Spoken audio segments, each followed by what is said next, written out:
தமிழர்கள் குறித்து விமர்சனம் செய்த பிரதமர் மோடிக்கு தமிழ்நாடு அரசியல் தலைவர்கள் கண்டனம் தெரிவித்துள்ளனர்.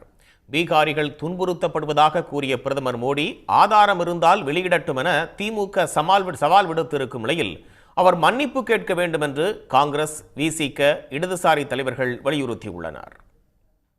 ஒரிசா தேர்தலுக்கு எப்படி அங்கே ஒரு தமிழரை இழிவுபடுத்தி பேசினார்களோ அதேபோல பீகாரிலே தமிழ்நாட்டையும் தமிழர்களையும் குறிப்பாக திராவிட முன்னேற்ற கழகத்தையும் தளபதி மு க ஸ்டாலின் மையப்படுத்தி மோடி அவர்கள் பேசியிருக்கிறார்.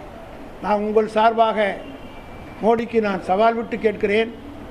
இந்த தமிழ்நாட்டில் எங்கேயாவது பீகார் மாநிலத்தை சார்ந்தவர்கள் தாக்கப்பட்டதற்குரிய ஆதாரம் இருந்தால் அவர் வழக்கு போடட்டும் அல்லது எந்த விதமான நடவடிக்கை எடுக்கட்டும். பிரிட்டிஷ்காரர்களுக்கு தான் இவர் பிரித்தாள்களான்னு சொன்னாங்க.